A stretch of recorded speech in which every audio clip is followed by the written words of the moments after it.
जय हिंद साथियों, आप सभी का स्वागत है आपके अपने यूट्यूब चैनल सफ़र टारगेट पर। आज का हमने वो सब्जेक्ट लेके आया है हिस्ट्री यानी इतिहास में ऑब्जेक्टिव टाइप के जो आपके क्वेश्चन आने वाले हैं उनसे रिलेटेड सारे क्वेश्चन लाए हैं। यदि आपने इन क्वेश्चनों को कर लिया तो आपके एग्ज़ाम में 100% लाने में आपकी सफलता को कोई नहीं रोक सकता है। तो क्लास स्टार्ट करने से पहले आपको कुछ बेसिक्स डिटेल बताते चलूँ कि आपने यदि पूरी 1 साल तैयारी की है और अपना जो है एग्ज़ाम हॉल में अपना नाम, रोल नंबर, अनुक्रमांक, पंजीयन संख्या, परीक्षा तिथि और OMR जो आपकी आंसर शीट होगी उसमें फिल नहीं किया तो आपकी 1 साल की सारी मेहनत बेकार चली जाएगी। इसलिए आप अपनी क्वेश्चन को पढ़ने से पहले ये ध्यान रखें कि आपकी OMR शीट में पूरी तरह से सारी डिटेल्स फिल हैं या नहीं। आप आंसर गलत दोगे, एक आध तो चल सकते हैं, लेकिन ये जो बेसिक्स डिटेल है वो गलत नहीं हो सकते। इसलिए आप इन्हें पूरी ध्यान से भरें। और आपको ये याद होगा कि ये जो क्वेश्चन है आपके 40 प्रश्नों की क्वेश्चन है, प्रत्येक प्रश्न 1 नंबर के होंगे। इसके अलावा आपको जानने की कुछ और ज़रूरी नहीं है। तो स्टार्ट करते हैं। क्वेश्चन नंबर 1 से स्टार्ट करते हैं। आपको क्वेश्चन के हम पढ़ने के साथ साथ याद कराने की कोशिश करेंगे ताकि आपके एग्ज़ाम हॉल में वो सारे ट्रिक्स कॉन्सेप्ट याद आ सके, जिसके माध्यम से आप अपने जो क्वेश्चन से 4 में से एक ऑप्शन को आप सही टिक करोगे। इसलिए क्वेश्चन को धीरे धीरे और कॉन्सेप्ट और ट्रिक से हम याद करते चलेंगे। सबसे पहला क्वेश्चन है आपके पास कि 1922 में जो मोहनजोदड़ो की खोज किसने की थी। तो मोहनजोदड़ो की खोज जो है 1922 में राखालदास बनर्जी ने की थी। किसने की थी? राखालदास बनर्जी ने की थी। आपका जो दूसरे प्रश्न की हम बात करें तो इसमें जो दूसरे प्रश्न है इसमें पूछा है कि इंडिका की रचना किसने की थी। तो इंडिका की रचना की बात की जाए तो इसमें इंडिका यानी इंडिया में क्या है? मेगा यानी मैंगो है, यानी मेगास्थनीज। क्या याद रखोगे आप? मेगास्थनीज। इंडिका यानी मैंगो, मेगास्थनीज। अब बात की जाए क्वेश्चन 3 की, तो पुराणों की संख्या की बात की जाए तो पुराणों की संख्या की बात की जाए तो लगभग 90% ऐसे स्टूडेंट हैं जिन्हें ये पूरी तरह से पता है कि पुराणों की संख्या हमारी 18 होती है। कितनी होती है? 18 होती है। तो इन्हें याद करने की ज़रूरत नहीं है, आप कहीं ना कहीं जरूर सुनते होंगे। अगले प्रश्न की बात की जाए क्वेश्चन नंबर 4 की, तो इसमें पूछा गया है कि सुलह कुल की नीति का प्रतिपादन भारत में किसने किया। तो आपको याद करने की ये ट्रिक है कि आप जानते होंगे कि अकबर महान क्यों कहा जाता है। चूँकि उन्होंने सुलह यानी कि एक तरह से दोस्ती जिसे कहा जाता है वो इन्होंने इस सिस्टम स्टार्ट किया, इसलिए अकबर को आप भूल नहीं सकते हो। अकबर महान इसलिए कहा जाता है। अगली प्रश्न की बात की जाए, इब्न बतूता ने अपनी यात्रा का विवरण किस भाषा में लिखा था। तो इब्न बतूता जो है जब भारत आए तो उन्होंने अपनी यात्रा का विवरण जो है अरबी भाषा में लिखा था। किस में लिखा था? अरबी भाषा में। अरबी पे आप यहाँ टिक करोगे। अगली क्वेश्चन है क्वेश्चन नंबर 6। इसमें पूछा गया है कि दामिने कोह क्या था। दामिने कोह, तो दामिने कोह एक रियल में जो थी वो भूभाग यानी कि जमीन का टुकड़ा था। क्या थी? जमीन का टुकड़ा। तो दामिने को याद करने के लिए क्या, दाम किसके मिलते हैं? इसमें से इन 4 ऑप्शन में से आप देखोगे ABCD में से, तो दाम जो मिलती है वो भूभाग की मिलती है। किसकी मिलती है? भूभाग की मिलती है। तो आप भूभाग को याद रखना। अगली क्वेश्चन जो है वो पूछ रहा है कि रामानंद के शिष्य कौन थे। तो रामानंद के शिष्य की बात की जाए तो उसके कुल 12 शिष्य थे। आप उन 12 शिष्यों को याद कर लेना। वैसे मैं कराऊंगा अगली क्लास में 12 शिष्यों के बारे में। तो इनमें से जो ऑप्शन दे रखे हैं 4 डी जो है वो ऑप्शन सही है, यानी कि 3 यहाँ पे है और इनके और भी जो है शिष्य थे। तो इसमें से आप टिक करोगे ऑप्शन नंबर डी को। अगली क्वेश्चन है 1939 में फॉरवर्ड ब्लॉक की स्थापना किसने की थी। फॉरवर्ड ब्लॉक की बात की जाए तो सुभाष चंद्र बोस। किसने की थी? सुभाष चंद्र बोस ने की थी। अगली प्रश्न इसमें जो है, इसे आप फॉरवर्ड ब्लॉक को याद कैसे रखोगे? सुभाष चंद्र बोस क्या थे? उस समय फॉरवर्ड थे कि नहीं?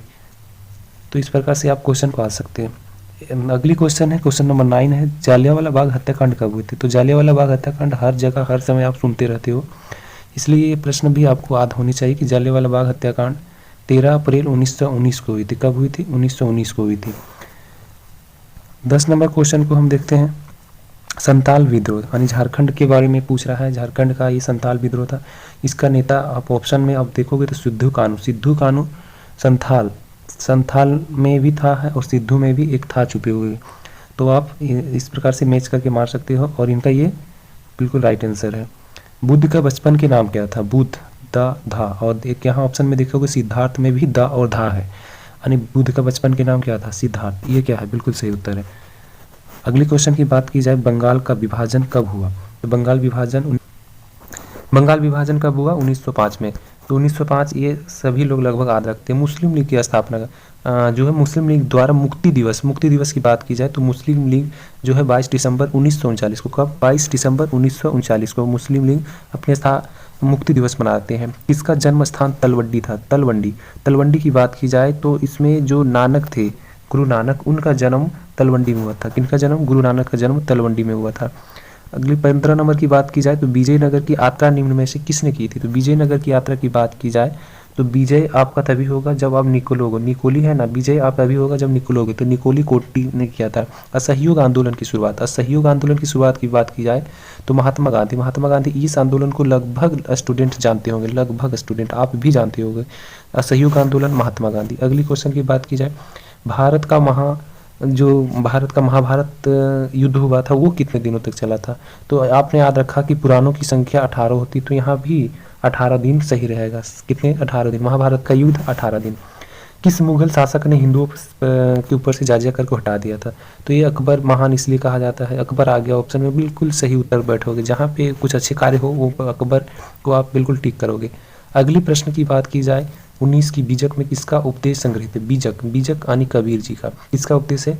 बीजक में कबीर जी का उपदेश संग्रहित है। बीजक में कबीर जी का। बुलंद दरवाजा किसने बनवाया? बुलंद दरवाजा की पूछ रहा है। बुलंद दरवाजा अच्छा कहाँ पे है? बुलंद दरवाजा अकबर ने फतेहपुर सीकरी में। कहाँ पे? फतेहपुर सीकरी में। भारतीय राष्ट्रीय कांग्रेस की स्थापना। भारतीय राष्ट्रीय कांग्रेस जो अभी जान रहे हो, राहुल गांधी, सोनिया गांधी, उस कांग्रेस की बात की जाए। भारतीय राष्ट्रीय कांग्रेस की स्थापना 1885 में। 1885 में कब हुआ? 1885 में। अगली क्वेश्चन की बात की जाए, संथाल विद्रोह हुआ कब था? संथाल विद्रोह आपने पढ़ा झारखंड का सिद्धू कानू, तो उन्हें आप पूरी तरह से जान लो कि 1855 में। संथाल विद्रोह 1855 में। साथियों, चैनल से आप जुड़े रहें। आप यदि जुड़े रहोगे तो आपके एग्ज़ाम में 100% लाने की गारंटी हमारी रहेगी। आपने हमारी हेल्प की, चैनल से जुड़े रहे, हमारा परिवार बने चैनल का, तो हम आपको एग्ज़ाम में 100% लाने की पूरी हेल्प करेंगे। हम अपनी मेहनत आपकी एग्ज़ाम तक करेंगे यदि आपने हमारा साथ दिया तो। इसलिए चैनल से आप जुड़ रहे हैं, सब्सक्राइब करके रखें। बिना सब्सक्राइब किए आपको जो है अगली क्वेश्चन आने वाली जो सब्जेक्ट है क्लास है वो आपको नहीं मिलेगी। और हाँ, लाइक तो करो भाई, ऐसे कैसे चलेगी, लाइक करो। अगली क्वेश्चन यदि हम देखें तो संथाल विद्रोह आपने देख लिया 1855 में था। कितना था? 1855 में। 1855 में भारत आने वाले प्रथम पुर्तगाली वास्को डी गामा। सुना है ना भाई? वास्को डी गामा, पुर्तगाली वास्को डी गामा। अगली क्वेश्चन की बात की जाए, हड़प्पा किस युग की सभ्यता थी? हड़प्पा, हड़बड़ हड़बड़ क्या करेगा? कांसा की बर्तन रहेगा तो हड़बड़ हड़बड़ करेगी। कांसा की बर्तन, हड़बड़ हड़बड़। तो हड़प्पा युग कहाँ थी? काशी युग थी। मुस्लिम लीग की स्थापना। मुस्लिम लीग 1906। मुस्लिम लीग 1906 बांग्लादेश ढाका। मुस्लिम लीग 1906। मुस्लिम लीग कब हुआ? 1906 को। पाकिस्तान शब्द किसने दिया? पाकिस्तान शब्द किसने दिया भाई? पाकिस्तान शब्द जो है चौधरी रहमत अली। चौधरी रहमत अली। पाकिस्तान शब्द चौधरी रहमत अली। भारत का प्रथम मुगल शासक। अरे भाई बाबर का कौन नहीं जानता? प्रथम मुगल शासक। अगली क्वेश्चन की बात की जाए 28 नंबर की, तो गुप्त राजवंश के किस शासक को भारत का नेपोलियन? भारत का समुद्र है तो नेपोलियन है। समुद्र है तो क्या है? नेपोलियन है, यानी समुद्र गुप्त को। अगली क्वेश्चन की बात की जाए, इसमें जो आप देखोगे अमुक्त मालयाद क्वेश्चन है। अमुक्त मालयाद कृष्ण देव राय, किसकी ग्रंथ है? कृष्ण देव राय की है। किसकी ग्रंथ है? ये कृष्ण देव राय की है। अगली क्वेश्चन है, सिंधु सभ्यता का कौन सा स्थल मृतकों का टीला के रूप में विख्यात है? सिंधु सभ्यता जो मृतकों का टीला। आप आज कैसे? अरे मोहन उधर मत जाओ, इसलिए मोहनजोदड़ो क्या है? मृतकों का टीला है। अगली क्वेश्चन की बात की जाए तो प्रियदर्शी किस शासक को कहा गया? प्रियदर्शी किस शासक को कहा गया? तो प्रियदर्शी, यहाँ रील में प्रियदर्शी होनी चाहिए, तो प्रिय अशोक जब आ जाए तो इसके अलावा और कौन हो सकता है भाई? अशोक का नाम कौन नहीं जानते? अर्थशास्त्र कौटिल्य। अर्थशास्त्र किसने? कौटिल्य ने। अगली क्वेश्चन की बात की जाए, क्वेश्चन नंबर 32 हो गई। अकबरनामा के रचनाकार कौन थे? अकबर अबुल फजल। अकबरनामा है तो अकबर खुद होगा नहीं, बाबर तो पहले चला गया। एक बजा ऑप्शन में डी अबुल फजल। दक्कन दंगा कब हुआ था? दक्कन दंगा 1875 को। गोलमेज सम्मेलन की बात की जाए तो आप यहाँ पूछ रहा है कहाँ पे हुआ था, तो गो लंदन में। कहाँ पे हुआ था? लंदन में। तो गोलमेज सम्मेलन को आप लंदन में टिक करोगे। अगली क्वेश्चन से पहले आपको फिर से याद दिला सके कि अगली आपको एग्ज़ाम तक विभिन्न प्रकार की क्लास लिए जा रहे हैं। हमारे क्लास के नाम है विजय पथ। आप चैनल से जुड़े रहो, सब्सक्राइब करके रखो। हमने आपके लिए मेहनत की, आप भी थोड़ी मेहनत करो, लाइक करो, सब्सक्राइब करके रखो भाई। और अपने दोस्तों के साथ भी चैनल को सब्सक्राइब करो, उन्हें भी एग्ज़ाम में अच्छे नंबर लाने की मौका दो आप। क्वेश्चन की ओर चले हम, तो फोर्ट विलियम की स्थापना कहाँ की गई? फोर्ट विलियम, तो फोर्ट विलियम एक कॉलेज थी उस समय कलकत्ता में, 1800 की ईस्वी के लगभग स्थापना की गई थी। फोर्ट विलियम कहाँ? कलकत्ते में। कलकत्ते में क्या है? Fort William. अगली क्वेश्चन देखें, 16 महाजनपदों में से 16 महाजनपदों में सबसे शक्तिशाली, तो सबसे शक्तिशाली इन ऑप्शन में देखिए तो मगध। मगध इसलिए तो फेमस है, मगध के नाम हर कोई जानता है, तो ये क्या है? शक्तिशाली है इसलिए। अगली क्वेश्चन की बात की जाए तो है 1857 की क्रांति का आरंभ, क्योंकि क्रांतिकारी उस समय हुआ तो 10 मई का आरंभ। 10 दिन होते हैं कि नहीं, कम से कम 10 दिन। दक्षिण अफ्रीका में से महात्मा गांधी वापस कब आए? दक्षिण अफ्रीका से महात्मा गांधी 1915 में, 9 जनवरी 1915 में।